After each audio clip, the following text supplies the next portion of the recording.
하나님은 우리의 한계를 넘어 은혜를 베푸십니다. 하나님의 역사는 상황과 환경을 초월합니다. 하나님은 우리의 생각을 넘어 일하십니다. 하나님의 은혜는 때로는 불가능하게 보이는 자리에서 시작합니다. 그 은혜의 장면이 오늘 본문에 등장합니다. 하나님의 천사 가브리엘이 갈릴리 나사렛이라는 작은 동네에 마리아를 찾아갑니다. 천사는 인류 역사상 가장 놀라운 예고를 마리아에게 전합니다. 만왕의 왕이신 예수 그리스도께서 마리아의 몸을 통해 태어나실 것이라는 소식입니다. 이 선언은 하나님의 은혜로 시작합니다. 본문 28절에 그에게 들어가 이르되 은혜를 받은 자여 평안할지어다. 주께서 너와 함께 하시도다 하니. 마리아는 천사를 보고 놀랍니다. 그리고 두려워합니다. 그때 천사는 거듭 마리아에게 말합니다. 30절에 천사가 이르되 마리아여 무서워하지 말라. 내가 하나님께 은혜를 입었느니라. 하나님의 은혜는 미처 준비되지 않은 순간에도 찾아와 너는 은혜를 입었다고 말합니다. 마리아가 은혜를 간구한 것이 아닙니다. 그녀가 하나님을 찾았던 것도 아닙니다. 하나님께서 마리아를 직접 찾아오셨습니다. 하나님의 은혜는 나를 찾아오신 사건에서 시작됩니다. 하나님의 은혜가 임하면 평강이 따라옵니다. 하나님의 은혜는 이해할 수 없는 상황 가운데서도 담대함을 줍니다. 평강은 곧 기쁨입니다. 하나님은 마리아와 함께 하심으로 평강과 기쁨을 주십니다. 천사는 곧이어 마리아에게 하나님의 능력이 임할 것을 예언합니다. 본문 35절 상반절에 천사가 대답하여 이르되 성령이 내게 임하시고 지극히 높으신 이의 능력이 너를 덮으시리니. 하나님의 은혜는 능력으로 역사합니다. 지극히 높으신 이의 능력이 우리를 덮을 때 우리의 한계를 넘어 하나님의 뜻을 이룹니다. 이 은혜는 단지 마리아 한 사람에게만 주어진 것이 아닙니다. 하나님은 오늘날 우리에게도 동일하게 말씀하십니다. 은혜를 받은 자여 평안할지어다. 사랑하는 성도 여러분, 우리는 은혜를 받은 자입니다. 오늘 본문을 통해서 하나님의 은혜에 대해서 한번 생각해 보기를 원합니다. 하나님의 은혜가 어떻게 우리에게 임하고 또 은혜를 받은 자는 어떻게 하나님께 반응하는지 함께 나누기 원합니다. 첫째로 은혜는 하나님의 주권적 선택이며 선물입니다. 본문 28절에 그에게 들어가 이르되 은혜를 받은 자여 평안할지어다. 주께서 너와 함께 하시도다 하니. 은혜를 받은 자여에 해당하는 헬라어는 카리토입니다. 이는 값없이 은혜를 베풀다, 거저주다라는 뜻을 담고 있습니다. 완료 수동태로 쓰여 은혜를 받았다는 것은 과거 일시적 동작이 아니라 지금도 그 은혜의 상태에 머물러 있음을 의미합니다. 즉 하나님의 은혜는 현재 진행형입니다. 하나님은 전적인 호의로 마리아에게 은혜를 머물게 하십니다. 받을 자격 없는 자에게 값없이 베푸시는 것이 은혜입니다. 바울은 하나님의 거저 주시는 은혜가 우리 모두에게 임한다고 고백합니다.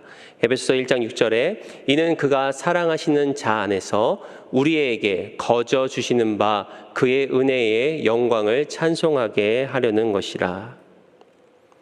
하나님의 은혜는 인간의 자격이나 능력에서 비롯되지 않습니다. 마리아는 은혜를 받을 만한 특별한 자격을 갖추지 않았습니다. 오히려 인간의 눈으로 자격 미달입니다. 마리아가 있는 나사렛이라는 동네는 변방에 있는 작은 촌락이었습니다.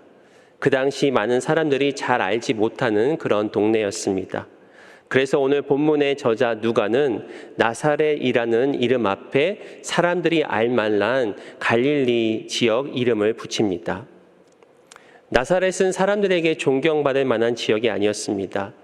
훗날 예수님의 제자가 된 빌립이 나다나엘에게 나사렛 예수를 이야기를 하자 나사렛에서 무슨 선한 것이 날 수 있느냐 하며 반문합니다.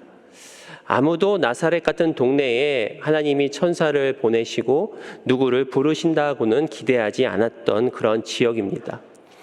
마리아 역시 어린 소녀였습니다. 그녀가 요셉과 약혼을 하였다고 하지만 그 당시 문화를 볼 때 12살 정도의 어린 나이였습니다. 그녀에게서 만왕의 왕이 나올 만한 그 어떤 스펙이나 명예 또 배경도 갖고 있지 않았습니다. 그러나 하나님은 온 인류 가운데에 아무것도 내세울 것 없는 그녀를 은혜를 받은 자로 택하셨습니다. 이는 하나님의 전적인 주권과 계획으로 이루어진 것입니다. 마리아에게 임한 은혜는 바로 선택의 은혜입니다. 선택이란 하나님께서 그분의 기쁘신 뜻과 계획에 따라 자격이 없는 자를 불러 구원과 사명에 참여하도록 하시는 하나님의 주권적 섭리입니다. 선택은 하나님의 선하신 뜻으로 이루어집니다. 인간의 조건이나 공로에 의한 것이 아닙니다. 오히려 아무것도 내세울 것 없는 자를 통해서 하나님은 놀랍고 위대한 일을 이루십니다. 사도 바울은 이에 대해 다음과 같이 고백합니다. 고린도전서 1장 26절 29절에 형제들아 너희를 부르심을 보라. 육체를 따라 지혜로운 자가 많지 아니하며 능한 자가 많지 아니하며 문벌 좋은 자가 많지 아니하도다. 그러나 하나님께서 세상의 미련한 것들을 택하사 지혜 있는 자들을 부끄럽게 하려 하시고 세상의 약한 것들을 택하사 강한 것들을 부끄럽게 하려 하시며 하나님께서 세상의 천한 것들과 멸시받는 것들과 없는 것들을 택하사 있는 것들을 폐하려 하시나니 이는 아무 육체도 하나님 앞에서 자랑하지 못하게 하려 하심이라. 하나님의 은혜는 겸손한 자를 높이는 은혜입니다. 하나님의 주권적 은혜 앞에서 아무도 자신의 육신을 자랑하지 못합니다. 마리아는 이 은혜로 택함을 받아 하나님의 역사의 통로가 되었습니다. 그래서 은혜는 값없이 주는 하나님의 선물입니다. 에베소서 2장 8절에 너희는 그 은혜에 의하여 믿음으로 말미암아 구원을 받았으니 이것은 너희에게서 난 것이 아니요 하나님의 선물이라. 우리가 다른 사람들에게 선물을 할 때 기쁜 마음으로 선물하듯이 하나님도 우리에게 기쁘신 뜻에 따라 우리에게 선물을 주셨습니다. 에베소서 1장 5절에 그 기쁘신 뜻대로 우리를 예정하사 예수 그리스도를 말미암아 자기의 아들들이 되게 하셨으니.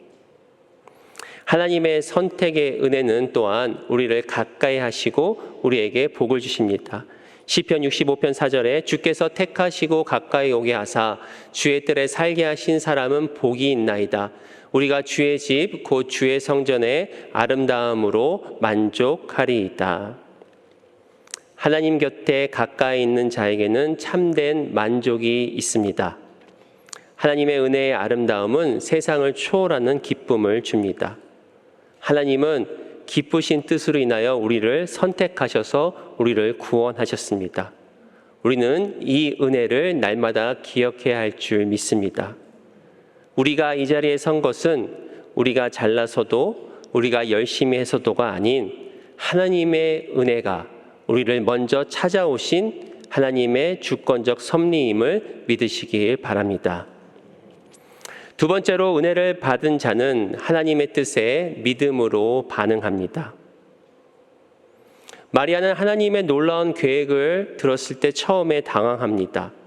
하나님의 아들 예수 그리스도가 그녀의 몸을 통해 잉태한다는 것도 놀랍지만 아직 남자를 가까이 하지 않은 처녀였기 때문입니다.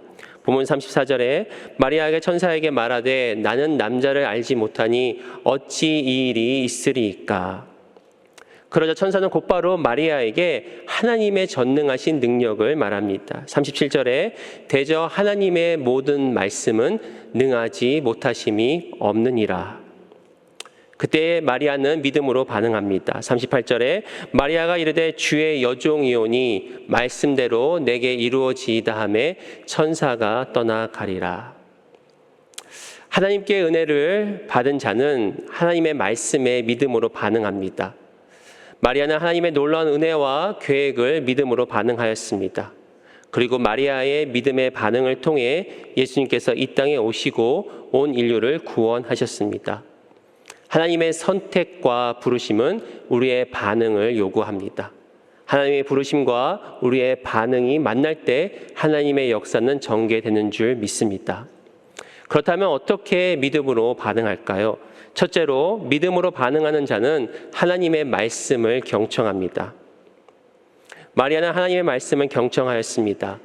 하나님의 메신저인 가브리엘 천사의 메시지를 주의 깊게 들었습니다. 그리고 하나님의 말씀을 들으면서 헤아리고 숙고하였습니다. 29절에 처녀가 그 말을 듣고 놀라 이런 인사가 어찌함인가 생각하매. 마리아는 천사가 나타나고 또 천사의 말을 듣고 깜짝 놀라며 동시에 천사의 말을 생각했습니다. 생각하다라는 헬라어에는 깊이 숙고하다라는 의미를 담고 있습니다. 마리아는 천사의 말에 놀라고 두려워함과 동시에 그 말의 의미를 세심하게 숙고한 것입니다. 천사는 마리아의 친족 엘리사벳도 아이를 가지지 못하지만 하나님의 기적으로 아이를 배었다라는 소식을 들려줍니다. 그래서 마리아는 천사를 만난 후 곧바로 엘리사벳을 찾아갑니다.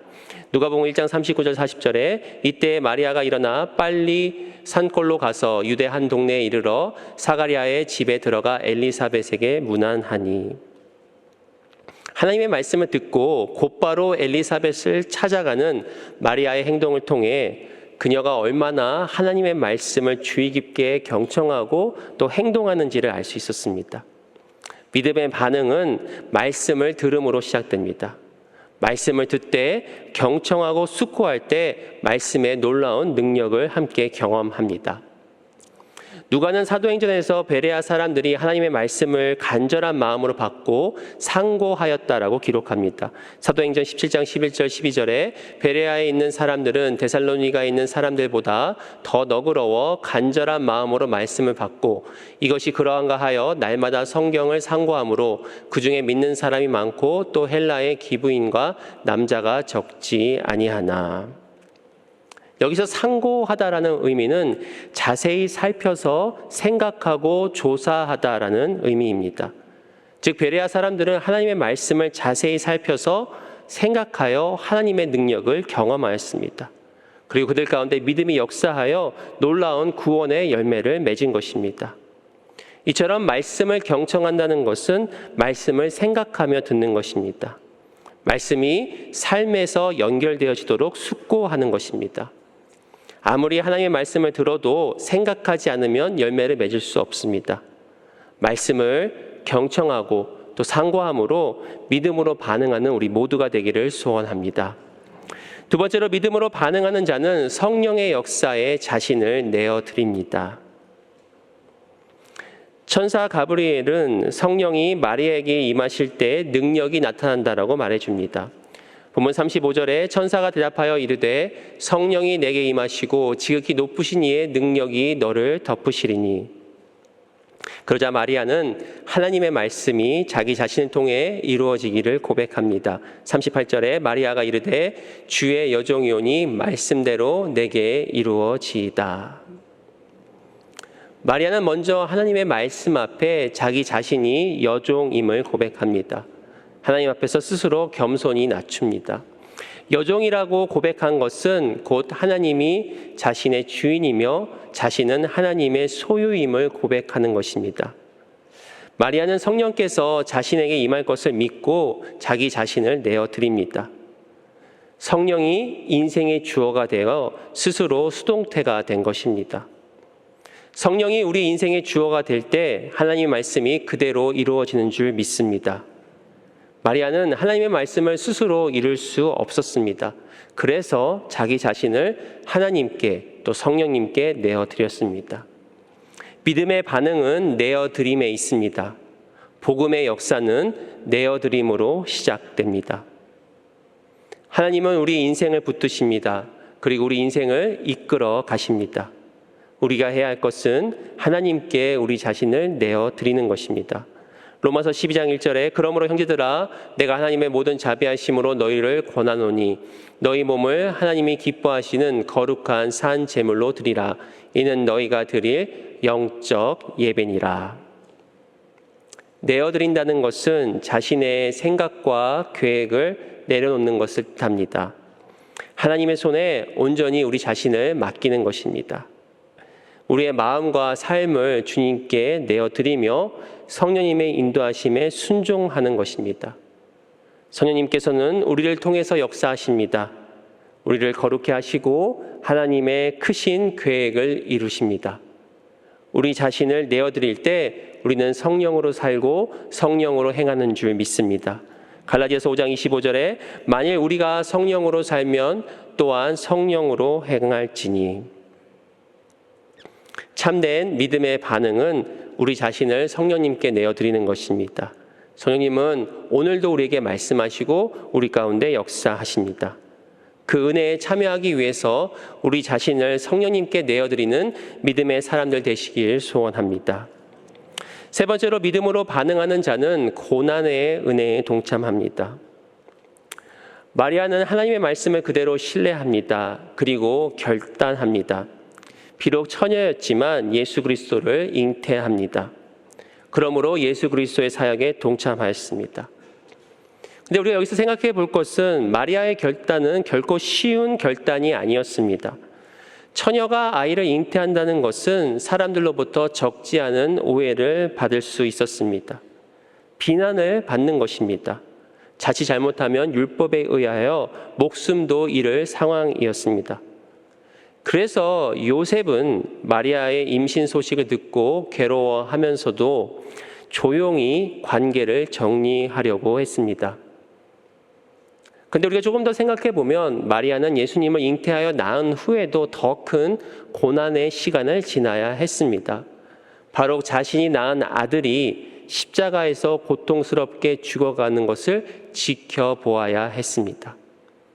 비록 하나님의 아들이셨지만 자신의 아들을 먼저 떠나보내는 어머니의 고통보다 더 큰 고통은 세상에 없을 것입니다. 하나님의 은혜는 때로 고난이 따릅니다. 말씀을 신뢰하고 헌신한다는 것은 곧 고난에 동참하는 것입니다. 물론 하나님께서는 이 땅 가운데 우리에게 은혜를 주셔서 또 형통을 경험하게 하십니다. 동시에 그리스도의 고난도 함께 참여하게 하십니다. 그것이 참된 은혜입니다. 우리는 주님의 고난에 참여할 때 주의 영광에 참여합니다. 이 영광은 이 세상의 부귀영화보다 비교할 수 없는 하나님의 영광입니다. 그래서 성경에 나오는 수많은 인물들도 고난을 겪어야 했지만 고난 앞에서 굴복하지 않았습니다. 그들은 하나님의 말씀을 신뢰하였습니다. 하나님의 은혜를 붙잡았습니다. 고난이 그들의 믿음의 반응을 멈출 수 없었습니다. 오히려 주를 위한 고난이야말로 은혜 중에 은혜임을 깨달았습니다.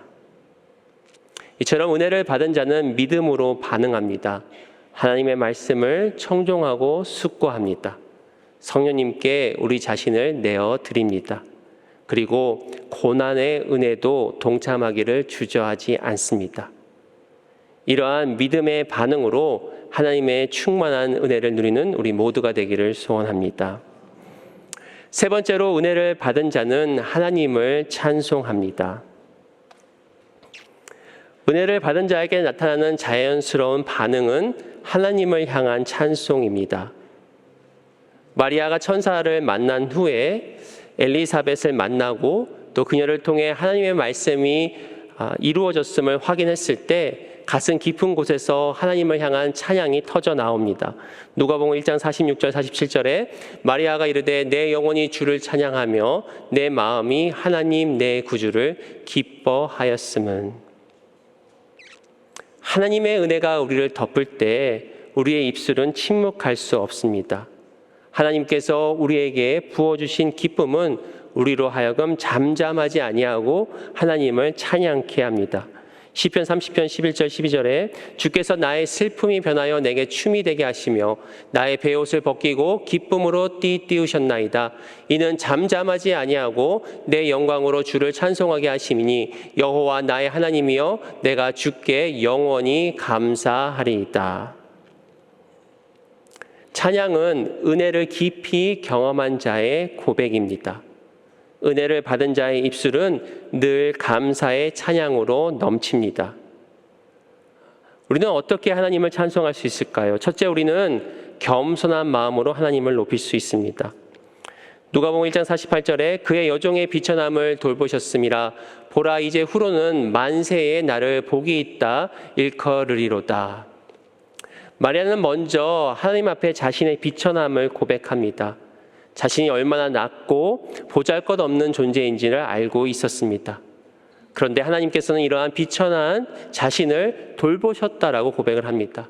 그리고 하나님께서 돌보셨기 때문에 나에게 복이 있다라고 선포합니다. 나에게 복이 있다라는 것은 교만함이 아니라 겸손과 은혜의 인식에서 나오는 감사의 찬양입니다. 즉 하나님께서 주시는 복을 찬양한 것입니다. 진정한 찬양은 내 자신을 높이는 찬양이 아닙니다. 우리는 하나님의 은혜를 깨달으면 깨달을수록 더 주님 앞에 낮아지는 것입니다. 그리고 나의 연약함을 넘어 돌보시고 복 주시는 하나님을 찬양하는 것입니다. 둘째로 우리는 하나님의 선하신 성품을 찬양할 수 있습니다. 누가복음 1장 49절 50절에 능하신 이가 큰 일을 내게 행하셨으니 그 이름이 거룩하시며 긍휼하심이 두려워하는 자에게 대대로 이르는도다. 마리아는 곧 이어서 하나님의 성품에 초점을 맞춥니다. 인간의 한계를 넘어 불가능을 가능케 하시는 하나님의 능력을 찬양합니다. 순전하신 하나님의 거룩하심을 찬양하고 있습니다. 그리고 두려워하고 낮은 자를 불쌍히 여기시는 하나님의 긍휼하심을 찬양합니다. 우리가 하나님의 은혜를 입었다는 것은 하나님의 성품을 친히 경험하는 것입니다. 우리는 하나님을 아는 만큼 하나님을 찬양할 수 있습니다. 하나님을 경험한 만큼 확신에 찬 찬양을 드릴 수 있습니다. 그래서 하나님이 누구신지 그분의 성품에 집중하여 온전한 찬양을 드리는 것입니다. 세 번째로 우리는 하나님께서 이루신 언약을 기억하며 찬양할 수 있습니다. 누가복음 1장 54절 55절에 그 종 이스라엘을 도우사 긍휼히 여기시고 기억하시되 우리 조상에게 말씀하신 것과 같이 아브라함과 그 자손에게 영원히 하시리로다 하니라. 마리아는 자기 자신에게 일어날 기적의 의미를 알고 있었습니다. 이는 단지 개인에게 일어나는 구원이 아니라 온 인류를 향한 하나님의 언약이 성취될 것을 알았습니다.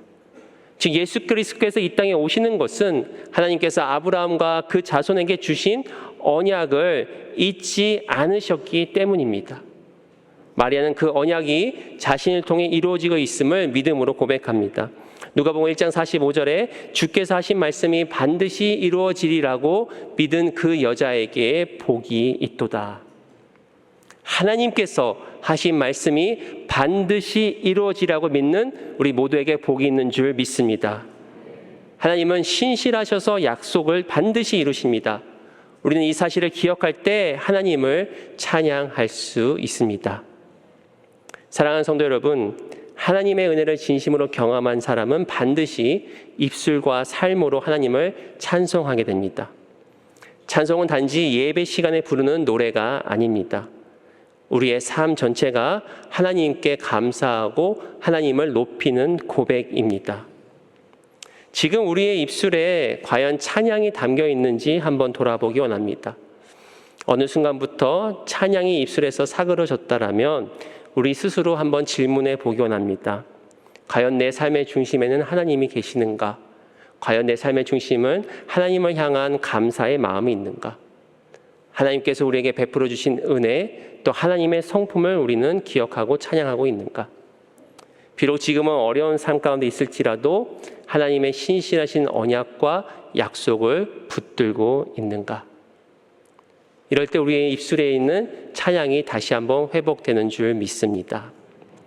몇 주 전에 우리 교회에서 부활절 어린이 잔치를 하였습니다. 그때 저희 아이들이 부활절 어린이 잔치를 끝난 후에 계속해서 이 고피시의 찬양을 부르고 또 차를 찰 때마다 찬양을 틀어달라고 그렇게 이야기를 합니다. 그런데 좀 시간이 지나고 나면은 그것도 어느 정도 좀 사그라집니다. 그래서 찬양 대신 BTS를 틀어달라거나 아니면 요즘 노래 뭐 세븐틴 이런 걸 틀어달라고 합니다. 이처럼 우리 인생도 살다 보면 은혜가 충만할 때는 찬양이 넘칩니다. 그러다가 좀 은혜가 사그라지고 삶이 어려워지면 찬양 대신 우리 입술에 불평이 나오고 원망이 나오기 시작합니다. 그런데 우리가 기억해야 될 것은 참된 찬양은 상황이 아니라 은혜에 반응하는 것입니다. 상황은 언제든지 변할 수 있습니다. 그러나 하나님의 은혜는 절대로 변하지 않습니다. 하나님의 사랑과 은혜는 어제와 오늘과 영원토록 동일합니다. 그렇기 때문에 우리는 하나님을 찬양할 수 있는 것입니다. 찬양은 감정이 아니라 믿음의 선택입니다. 우리의 입술에 찬양이 회복되기를 축복합니다. 바로 은혜를 받은 자로서 하나님을 높이고 삶으로 찬양하는 그런 은혜와 믿음이 충만한 우리 모두가 되기를 소원합니다.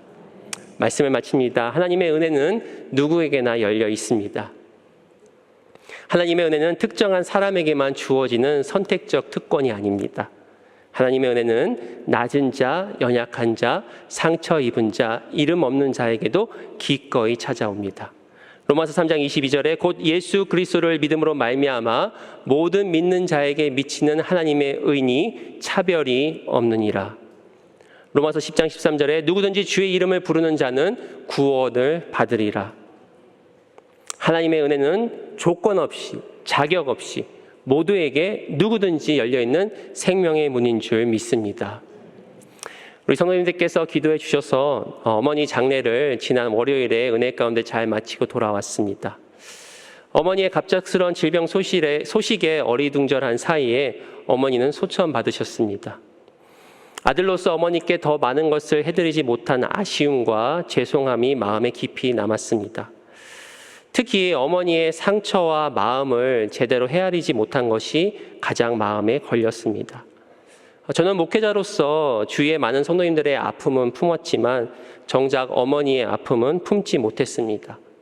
엄마니까 괜찮을 거야 라며 당연하게 여겼습니다.